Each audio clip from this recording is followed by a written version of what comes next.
सुशील कुमार जी भी हमारे साथ हैं, जियोलॉजिस्ट हमारे बीच इस वक्त है, और हम जियोलॉजिकल नजरिए से समझना चाहेंगे सर ये जो बाढ़ यहाँ पर आई है, साथ ही ये जो फ्लैश फ्लड है, ये जो लैंडस्लाइड है, या जिसका जिक्र यहाँ पर कैप्टन भी कर रहे थे, इसको मैदानी इलाके में जब ये आता है ये कितना जबरदस्त होता है, ये कितना खतरनाक होता है और कितना समय मिलता है? देखिए हिमानी जी, इसमें हमें सबसे पहले अंडरस्टैंड करना पड़ेगा, यहाँ जो हुआ है वो ग्लेशियर ब्रेक हुआ है, टूटा है, और वो एक रिवर, ढेंडे रिवर है जो चाइना और नेपाल के बीच की पासेज है उसका, वो ब्लॉक हो गई बेसिकली। अब आप सोचिए 5200 मीटर की हाइट से वो ग्लेशियर गिरा और इस रिवर को ब्लॉक कर दिया उसने, और इस रिवर को ब्लॉक कर फिर जब ये उसे वहां पर बहुत ज्यादा मलबा वगैरह इकट्ठा हो गया, फिर वो ब्रेक होकर, चूंकि साइंटिफिक सिग्नल में भी ये रजिस्टर्ड हुआ है, फिर उसे ब्रेक किया उसने, और फिर मलबे के साथ में पूरे चीजें नीचे आई एकदम से। अब क्वेश्चन ये होता है कि हमें, जब हम बार बार बात करते हैं कि हमें सीखना चाहिए, देखिए श्रीगंगा जोशीमठ से ऊपर जो हुआ था सेम चीज थी, वहां पर भी ग्लेशियर ब्रेक हुआ था, और बहुत सारे जो वहां पर ब्रिजेस, ये डैम थे, पूरा डैम का डैम वॉश आउट हो गया था। केदारनाथ तो हम सबने डिस्कस किया है अभी तक, और केदारनाथ की घटना तो हम जानते हैं अच्छी तरह से कि वहां क्या हुआ था। अब क्वेश्चन ये आता है, इन सब घटनाओं से अभी मेरे साथी ने बताया कि भाई इसमें नुकसान कम से कम कैसे हो, हम लोग उसके लिए क्या कर सकते हैं। Scientifically, basically geophysicist from Wadia institute, ex head of geophysics there, तो इसमें आप देखिए ग्लेशियर को लगातार और सैटेलाइट और ड्रोन से मॉनिटरिंग बहुत ही रियल टाइम में बहुत जरूरी है, यदि इस तरह की घटनाओं को थोड़ा सा कम करना है हमें। क्योंकि ये प्राकृतिक आपदा है, हम वैसे इसमें ये माने कि हम बिल्कुल इसे कंट्रोल कर सकते हैं, क्योंकि वो फ्लो इतना, आप सोचेंगे इतनी हाइट से और वो इतनी 1200 मीटर की वैली में गिर रहा है मटेरियल, तो उसे कंट्रोल करना तो इम्पॉसिबल है। लेकिन ग्लेशियर मॉनिटर तो हो सकता है, लेक जहां पर होती है, उसके फ्लो को, वो डेब्रीज,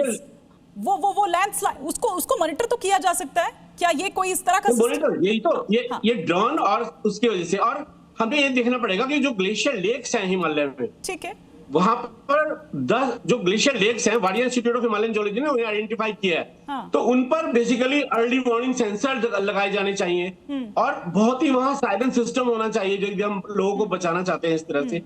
और नदी के किनारे जितने भी गांव बसे हैं और इस तरह की सिचुएशन में है, वो उनमें यही तो बात है सर, ये चर्चा जब इस तरह की कोई आपदा आती है तब हम पैनल पर बैठकर करते हैं, डिबेट में बैठकर करते हैं, लेकिन यही हमारे जो पॉलिटिशियंस हैं, ये जो हमारा सिस्टम, ये जो हमारी पॉलिसी में, इनको इस पर भी ध्यान देने की जरूरत है। जनरल बंसल, अब जब हम बात कर रहे हैं यूपी बिहार में, आप देखिए ना कि अलर्ट जारी कर दिया गया। मैं आपसे ये समझना चाह रही हूँ कि नेपाल से आने वाला ये जो अचानक ये जल प्रवाह जितनी तेजी के साथ ये बढ़ रहा है, क्या अर्ली वार्निंग से लेकर इवैक्यूएशन तक एंड टू एंड सिस्टम कुछ ऐसा है हमारे पास?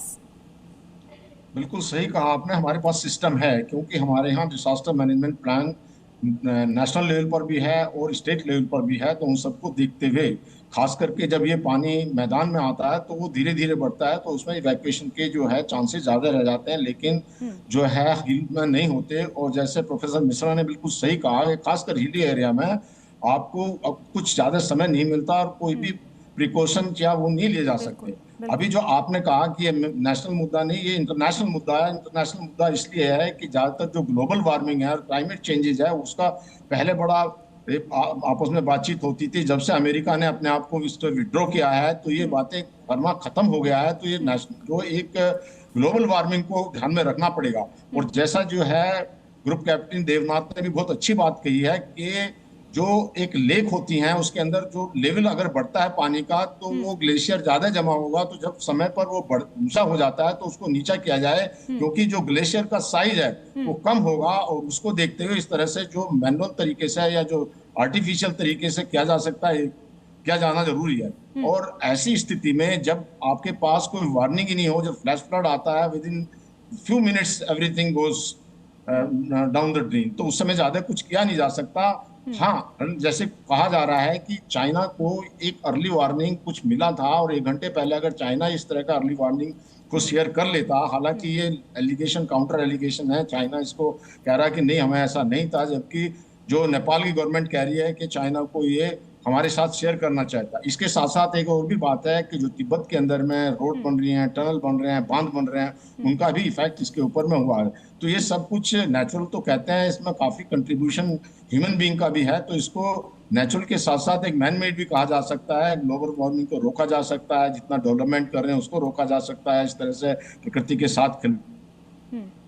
और खास करके जो नदियां हैं जिनके किनारे पे लोग बसते हैं उनको वहां ना बसाया जाए। और इसको देखते हुए एक अपने आप को उससे बहुत दूर जो एक सर्वे करना बहुत जरूरी है कि कितना पानी ऊपर आ सकता है,